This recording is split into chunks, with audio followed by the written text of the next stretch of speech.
Assalamualaikum everyone, I am Adil here and you are watching In Simple Words Academy। आज का हमारा topic है business model canvas. एक model क्या होता है? We will start with the formal definition. A model used to describe successful operation of a business, identifying resources, customer base and details of financing. In simple words, एक model जो होता है वो किसी भी बिजनेस का जो है वो कौन से ऑपरेशंस उसमें परफॉर्म हो रहे हैं, उसमें कौन सी ट्रांजैक्शंस हो रही हैं, इस सब के बारे में बता रहा होता है। और हमें हेल्प करता है टू आइडेंटिफाई रिसोर्सेज।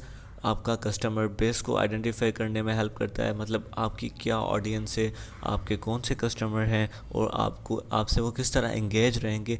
तो हर एक डिटेल जो है वो मॉडल बता रहा होता है। एंड डिटेल्स ऑफ फाइनेंसिंग, और जितने भी फाइनेंस से रिलेटेड जितने भी आपकी एक्टिविटीज़ वगैरह हैं वो सब आपका मॉडल कवर करता है। ये तो रही मॉडल की डेफिनेशन। अब बिजनेस कैनवस मॉडल क्या है? It is an easy way to document a model in just one piece of paper.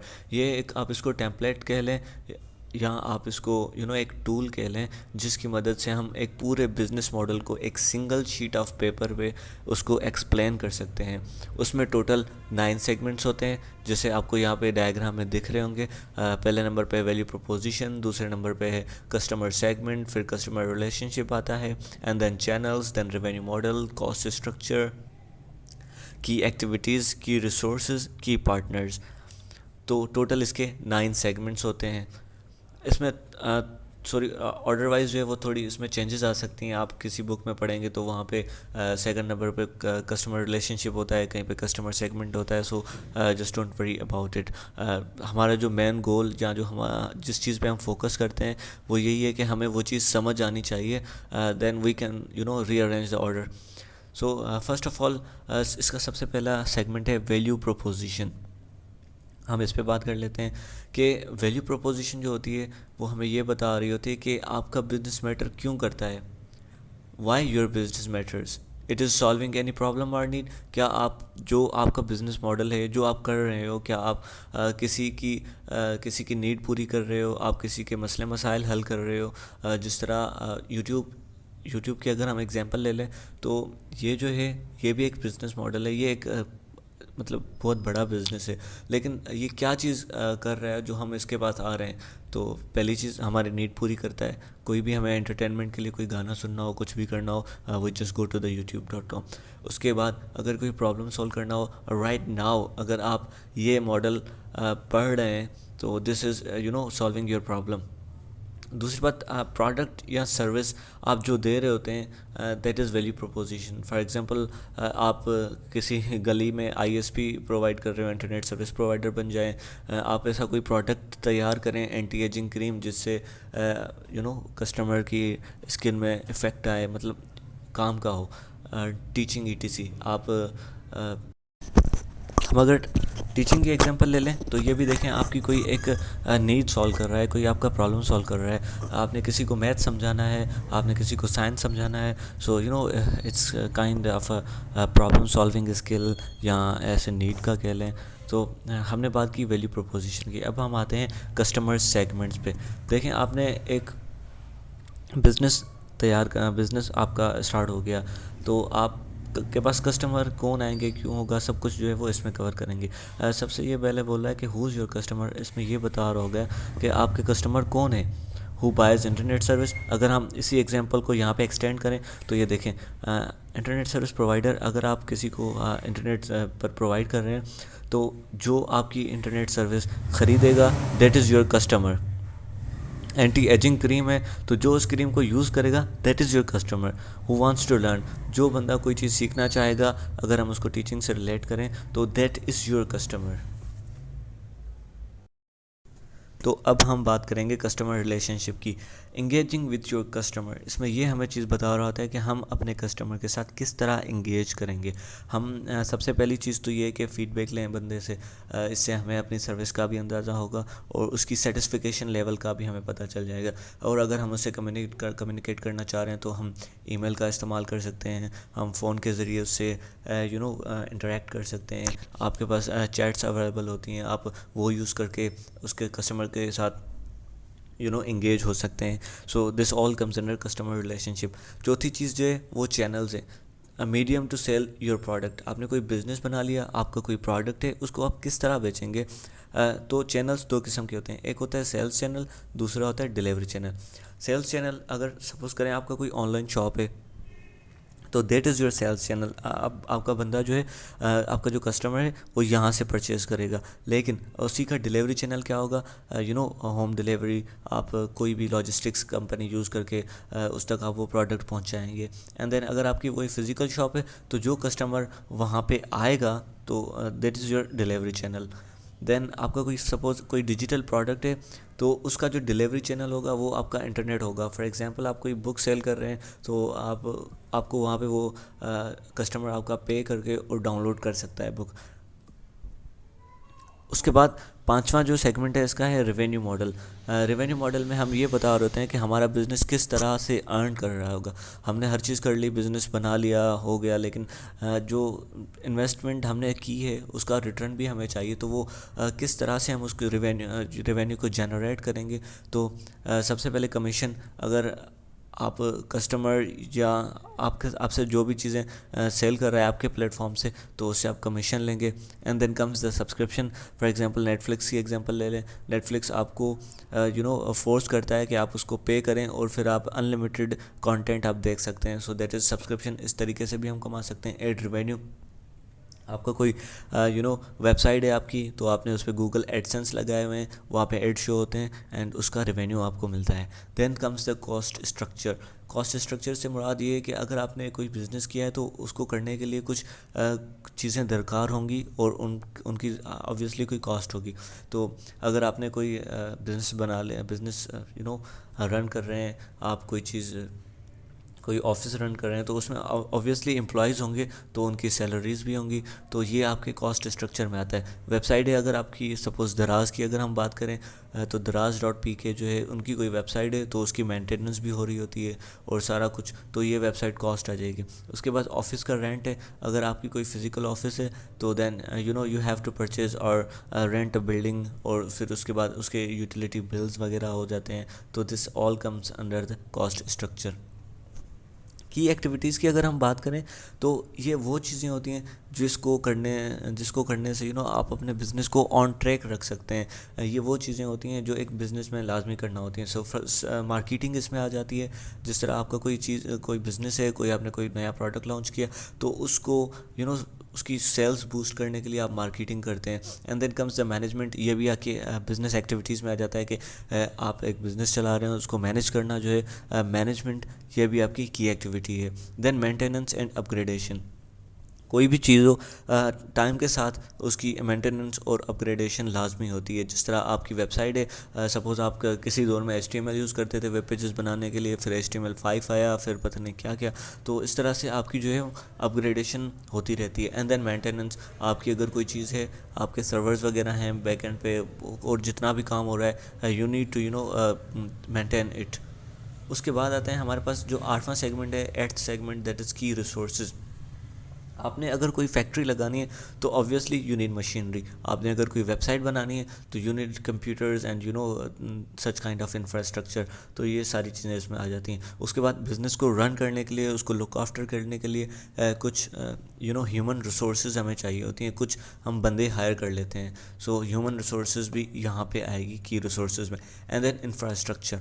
अगर आपकी कोई फिज़िकल ऑफिस है, तो then you need to, as I said, you need to buy और rent an office, and फिर वो भी आपके कॉस्ट स्ट्रक्चर में आता है।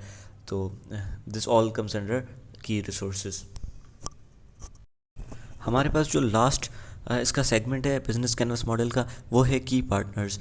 आपके सपोज़ करें, जिस तरह दराज की एग्जांपल हम ले लें, तो दराज को अपने प्रोडक्ट्स डिलीवर करने के लिए उसने किसी के साथ एग्रीमेंट किया है। आई थिंक TCS और M&P, इस तरह का कुछ लॉजिस्टिक्स कंपनी जिसके साथ उन्होंने अपनी पार्टनरशिप की है। इसी तरह अगर दराज में कुछ और भी शेयर होल्डर्स होंगे, तो वो भी आपके पार्टनरशिप में आते हैं। Suppliers and buyers. आपको कौन सप्लाई कर रहा है और आपसे कौन ख़रीद रहा है, तो दिस ऑल कम्स अंडर की पार्टनर्स। इसके अलावा बड़े बड़े ब्रांड्स के साथ पार्टनरशिप होती है। जिस तरह अगर आपका कोई रेस्टोरेंट है, आपने कोई पिज़्ज़ा खोल ली है, तो वहाँ पे जो जो कोल्ड ड्रिंक यूज़ होगी वो किस कंपनी की होनी है, तो आप उसके उसके रिगार्ड से भी आप किसी से पार्टनरशिप कर सकते हैं, किसी भी कोल्ड ड्रिंक कंपनी से।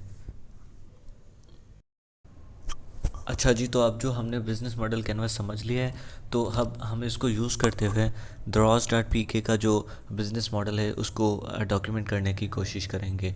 तो सबसे पहले वैल्यू प्रोपोजिशन में जो है हमने ये बोला था कि अगर आपके पास बंदा कोई अट्रैक्ट होगा तो वो क्यों होगा, आपका बिज़नेस मॉडल क्यों आप समझते हैं कि क्यों आपका सक्सेसफुल होगा। तो दराज ने इंट्रोड्यूस कराया ऑनलाइन शॉपिंग और ऑनलाइन सेलिंग। ये चीज़ें पहले भी होती थी, लेकिन इनकी जो मार्केटिंग थी वो बहुत ही ज़बरदस्त थी, तो इस वजह से आज वो इतना फेमस हो चुका है। इसमें अगर अगर आप उनके कस्टमर हैं तो आप शॉप भी कर सकते हैं, लेकिन आप आप वहाँ पे प्रोडक्ट्स अपनी सेल भी कर सकते हैं। आप अपना ऑनलाइन शॉप क्रिएट कर सकते हैं और उसमें चीज़ें सेल कर सकते हैं। दूसरा पॉइंट, वैरायटी ऑफ प्रोडक्ट्स। दराज पे बहुत सारी चीज़ें जो है ना अवेलेबल हैं, क्योंकि दूसरी वेबसाइट्स में वो खुद अपने पास स्टॉक करके चीज़ें रखते थे और फिर उनको सेल करते थे, लेकिन Daraz is working as a platform. तो वहाँ पे कई सारे लोग हैं और कई सारे लोगों की वहाँ पे ऑनलाइन शॉप्स हैं, तो इससे जो है वैरायटी ऑफ प्रोडक्ट्स वो बढ़ जाती है। ईज़ी टू यूज़, बहुत ही सादा सा उनका प्लेटफॉर्म है। Anybody without technical knowledge can use it. Competitive prices, क्योंकि जब आप मार्केट में जाते हैं तो वहाँ पे आप अगर कोई प्रोडक्ट्स परचेज़ करते हैं तो जो उनकी जो बिल्डिंग का कॉस्ट होता है, जो उनके शॉप का कॉस्ट होता है, जितना भी होता है वो सब कुछ आपके प्रोडक्ट में डाल के फिर आपसे ही उन्होंने वसूल करना होता है। लेकिन यहाँ पे ऐसा कुछ नहीं है, जो भी आप यहाँ पे शॉपकीपर्स होंगे उनके इतने ज़्यादा एक्सपेंसेस नहीं है, इसलिए वो कॉम्पिटिटिव प्राइजेस ऑफ़र करते हैं। एआई रिकमेंडेशन, इनकी वेबसाइट में एक ऐसा एल्गोरिथम लगा हुआ है कि आप अगर कोई चीज़ एक दफ़ा सर्च करोगे तो उससे रिलेटेड चीज़ें आपको सर्च करने में शो होंगी, तो सर्च करने में आसानी होती है। दूसरी बात है कस्टमर सेगमेंट्स। कोई कस्टमर इनको क्यों पसंद करेगा, क्यों इनसे कोई चीज़ ख़रीदेगा, तो इस बारे में कस्टमर सेगमेंट्स में बताया गया है। देखिए, people who like to shop online, वो बंदे या वो लोग जिनको ऑनलाइन शॉपिंग करना अच्छा लगता होगा, तो they will use Daraz.pk। People with busy schedule, वो लोग जिनके पास टाइम नहीं होता मार्केट में जाने के लिए, और मार्केट में कई सारे प्रॉब्लम्स होते हैं, पार्किंग नहीं मिल रही होती है, कभी बंदा कभी इतना थका हुआ होता है, बिज़ी होता है, तो इस वजह से इस किस्म के लोग जो हैं वो Daraz.pk यूज़ करते हैं। पीपल इन स्मॉल टाउन्स, वहाँ पे कुछ चीज़ें जो है वो इजीली अवेलेबल नहीं होती, तो उनको by home cash on delivery हम अगर उसको कोई प्रोडक्ट पहुँचा दें तो obviously they will buy from us.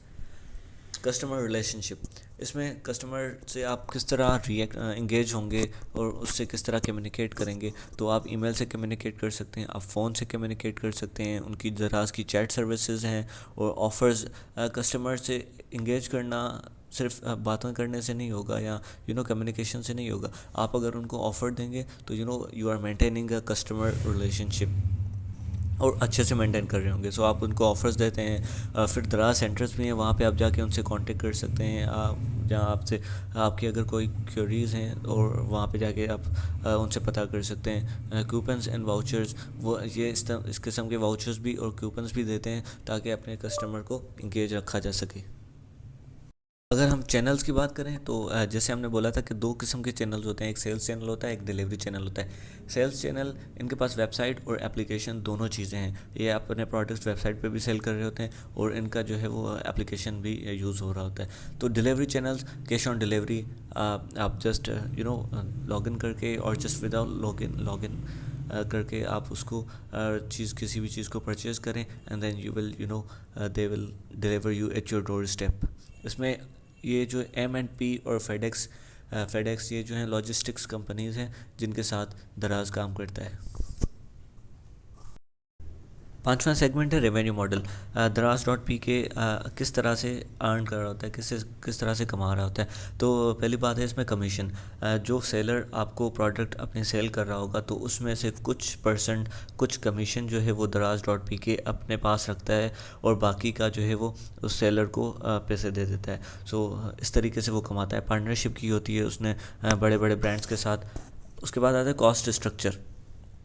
Cost structure में वेयर हाउस हैं होते हैं बहुत सारे दराज के, तो उनके लिए उनको पे करना पड़ता है। एम्प्लॉयज़ की सैलरीज हो गई, और टैक्स या गवर्नमेंट ड्यूटी, अगर कोई उन पर कोई टैक्स लगता है तो वो देते हैं, गवर्नमेंट ड्यूटीज़ होती हैं। उसके बाद वेबसाइट में कॉस्ट स्ट्रक्चर में उनकी वेबसाइट मेंटेनेंस आ जाती है, और उसके इंफ्रास्ट्रक्चर कॉस्ट, जिस तरह आपने कहीं पे ऑफिस परचेज़ किया, आपने आपके वेयर हाउसेस जितने भी हैं, ये सारा आपका इंफ्रास्ट्रक्चर कॉस्ट में आता है। उसके बाद की एक्टिविटीज़ में सबसे जो इंपॉर्टेंट फैक्टर होता है किसी भी कंपनी का, वो होता है मार्केटिंग। जितनी आपकी अच्छी मार्केटिंग होगी उतना ज़्यादा बिकेगा। उसके बाद ऐप एंड वेब डेवलपमेंट, सबसे पहले जब ये मार्केट में आए थे सिर्फ इनके पास एक वेबसाइट थी, तो ग्रेजुअली जैसे जैसे उनकी डेवलपमेंट हुई तो उन्होंने एप्लीकेशन भी क्रिएट कर ली। एक्सपेंशन, अपने आप को दराज एक्सपेंड कर रहा है, तो ये भी है कि उसकी की एक्टिविटीज़ है, जहाँ पे ऑफिस नहीं है वहाँ पे ऑफिस क्रिएट कर रहा है, और जितना उनके पास प्रोडक्ट्स हैं ऑलरेडी मौजूद, वो कोशिश कर रहा है कि उनके पास और ज़्यादा प्रोडक्ट्स आएँ। एट्थ है की रिसोर्सेज। की रिसोर्स में आपके ह्यूमन रिसोर्सेज आ जाते हैं, मैन, जितने भी ये मैन, मटेरियल एंड मशीनरी, तो उसमें से जो इम्पोर्टेंट है वो ये ह्यूमन रिसोर्सेज है। आपके पास वेयर हाउसेज हैं, उसके पास ये की रिसोर्स है। वेब डेवलपिंग टीम, ये दराज की जो है ये रिसोर्सेज हैं, की रिसोर्सेज। ऑफिस इंफ्रास्ट्रक्चर, जिस तरह हमने यहाँ पे भी बात की, तो दिस ऑल कम्स अंडर की resources. Key partners, this is the 9th segment of business canvas model. इसमें आपके पास जो इसके की पार्टनर्स हैं दराज के, वो लॉजिस्टिक्स की कंपनी M&P है, इनके साथ ये काम करते हैं। इन्वेस्टर्स या शेयर होल्डर्स, दराज सिर्फ किसी एक बंदे का नहीं है, उसमें कोई और भी शेयर होल्डर्स हो सकते हैं, इन्वेस्टर हो सकते हैं, तो वो भी इसके की पार्टनर्स होंगे। उसके अलावा जो बंदे शॉप्स को ओन करते हैं, जो अपने प्रोडक्ट सेल कर रहे होते हैं, ये भी की पार्टनर्स होते हैं दराज के। So that's it for today, I hope आपको समझ आया होगा, and if there is any query just comment it down, so I can help you out.